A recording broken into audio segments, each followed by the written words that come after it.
Some stories arrive loudly. This one began with a single sheet of paper lying flat under a salt shaker. Camille Rowan Hale did not notice the silence in her own kitchen at first. She noticed the receipt. The ink was still dark, the edges still warm from the printer. One line, one transfer. $180,000 labeled short-term liquidity bridge. This is where she begins. I didn't understand it at first. I thought maybe it was a typo. Maybe something Nate had moved for tax reasons like he always talked about. He loved words like consolidation and restructuring. They made everything sound responsible. Did you move money out of my brokerage account? I walked into the living room holding the receipt. Nate didn't look nervous. That's what scared me later. Scarlett was sitting on the edge of the sofa, scrolling through her phone like she lived there. It's temporary. Nate answered. Bridge Capital. I told you the company needed short-term liquidity. You didn't tell me you were taking $180,000. Scarlett glanced up. It's not taking if it's an investment. I felt my face go hot. It wasn't your investment. Vivian's voice floated in from the hallway. Camille, honey, you don't understand venture financing. I stared at Nate. That account was from my dad. It's our marriage, he replied. We build together. Something in his tone wasn't defensive. It was decided. We remember how still she stood in that moment, the paper trembling just slightly in her hand. I want the transfer documentation, I said. All of it. Nate leaned back. You're overreacting. No, I'm not. Scarlett stood and brushed imaginary lint from her dress. Maybe stress is making this harder for you. That was when I saw it. My suitcase by the stairs. Half packed. You moved my things. It's temporary, Nate repeated. We need space. Space. After he moved my money, after he moved her into my house, I folded the receipt once and set it on the table. You filed something, didn't you? He didn't deny it.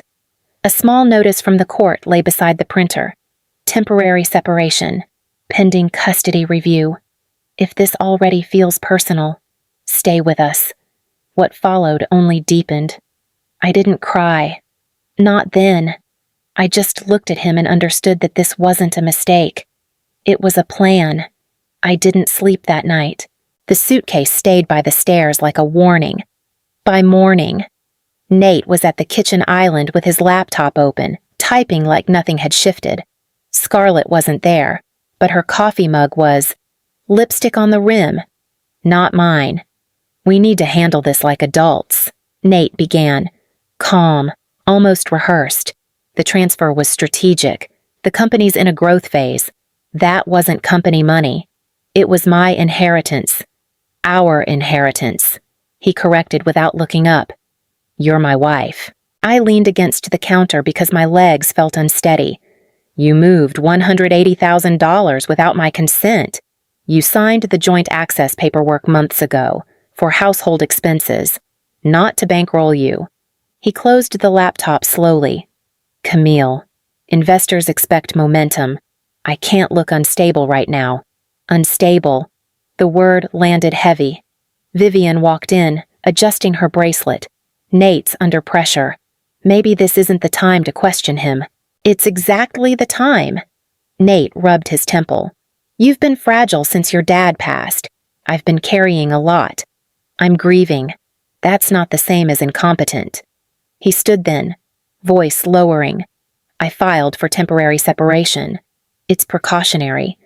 Things have been tense. You filed without telling me. I'm protecting my son. The phrase didn't even register at first. My son. I felt something go very quiet inside me. Not anger. Not yet. Just the realization that this wasn't a conversation. It was positioning. Scarlett didn't bother pretending anymore.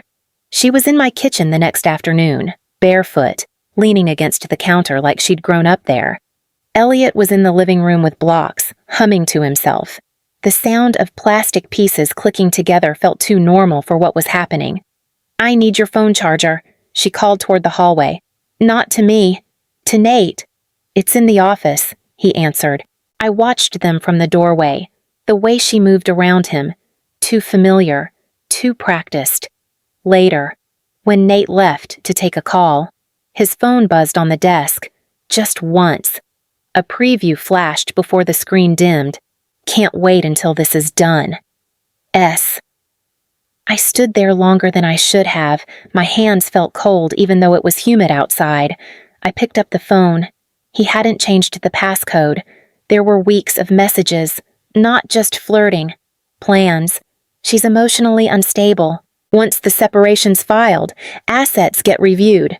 The townhouse will be leverage. My breath shortened. I scrolled further. Scarlett. When can I move in officially? Nate. Soon.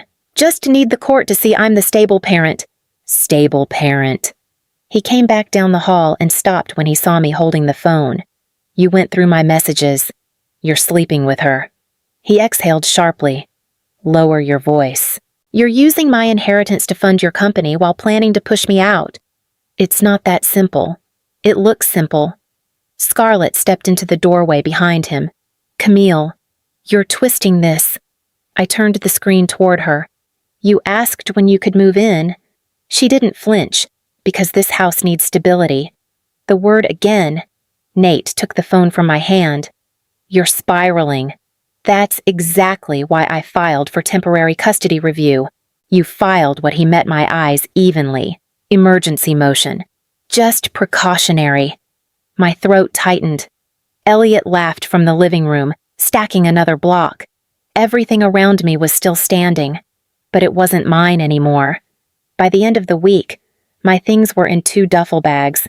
Not packed. Gathered. Sweaters folded wrong.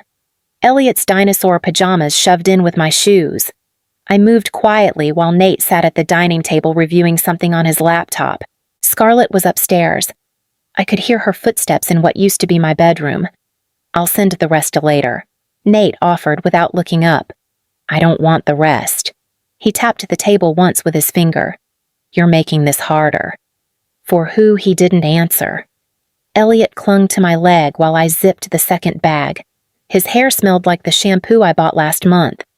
Small things hit harder than the big ones. You'll see him according to the schedule. Nate continued. The court just wants stability. You mean you want leverage? He stood then, not angry. Just firm. I want structure. You've been distant. I've been grieving. That's exactly my point. Scarlett came down the stairs holding my throw blanket. You forgot this. I didn't. She placed it on the sofa anyway. I lifted Elliot into my arms. He rested his head on my shoulder like nothing was wrong. Nate opened the front door. Call when you've settled. I walked past him without touching his arm. The house stayed behind me. Everything else felt uncertain. The diner opened at 6. I started at 5:30. Coffee first, wipe down the counter, tie my hair back. Elliot stayed in the small office behind the kitchen with a blanket and his plastic truck. Mrs. Delgado never asked questions. She just handed me menus and kept the radio low. You're early again. Couldn't sleep. She nodded like that was reason enough. Around 11, a dark sedan pulled into the lot. Not flashy, clean. Driver stepped out first, opened the back door. The woman who emerged moved slowly, steady on her feet. Gray coat, low heels, no hurry. Mrs. Delgado glanced toward the window. Someone important, I don't know. But I did. She came in without scanning the room. She knew exactly where she was going. Booth by the window, back straight. Gloves folded neatly on the table. I walked over with the coffee pot. Just coffee, she said. The voice made my chest tighten. I poured. My hand trembled. You still do that when you're under strain. I looked up. Grandma. Josephine called her. Whitmore studied my face for a long moment. Not shocked, not sentimental, just assessing.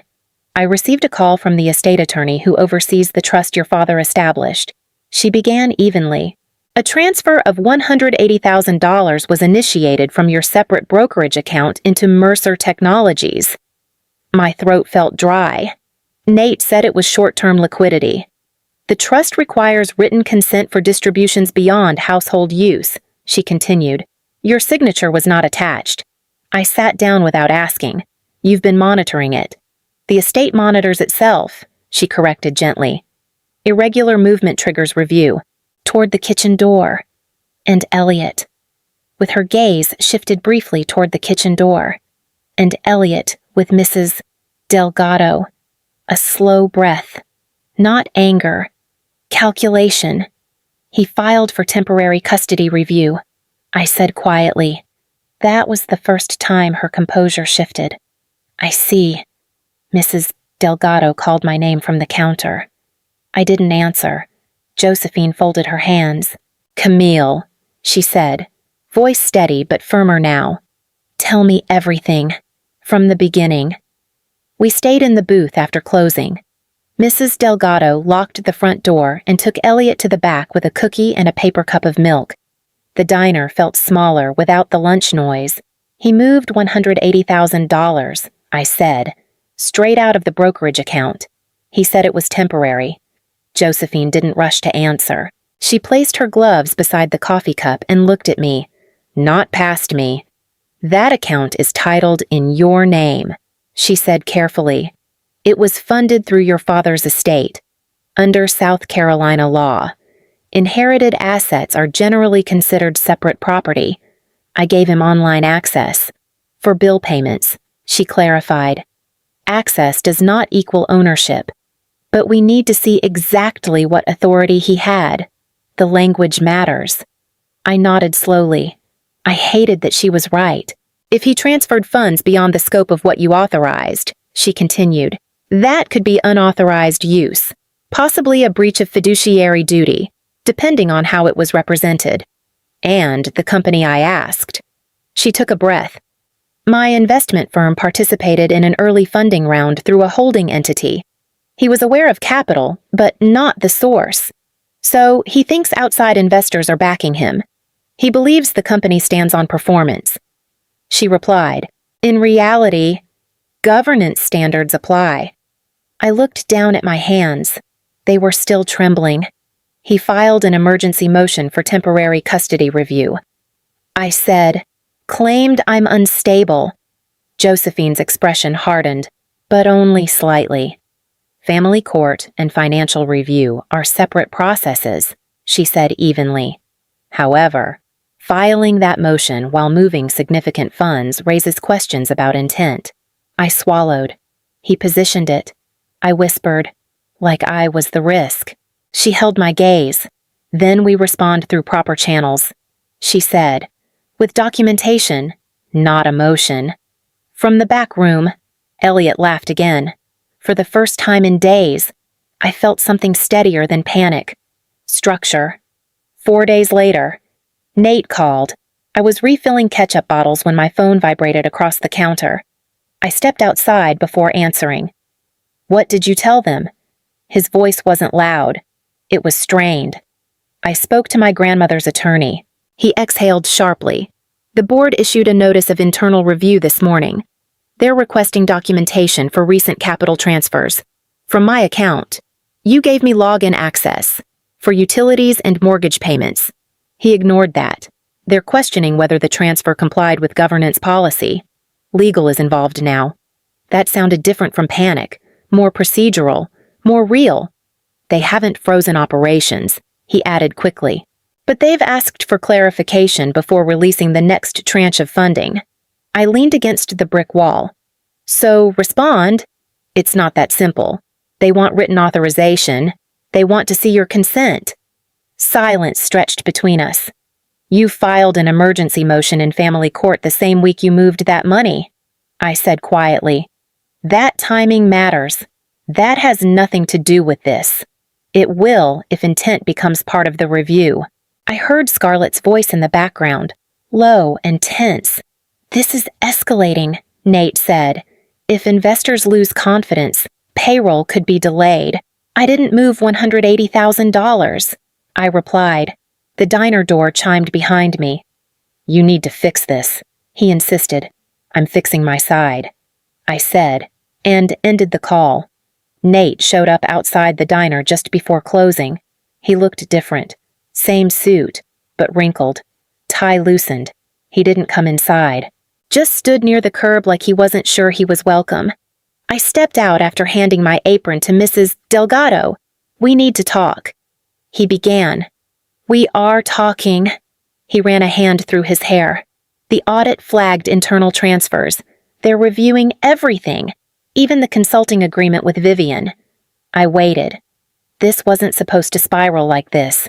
He continued. Scarlett pushed for faster growth. I listened. "That's on me." "You listened. I made a mistake." I looked at him for a long second. The streetlight above us flickered once. "You didn't make a mistake." I replied. "You made a strategy." He blinked. "I was under pressure.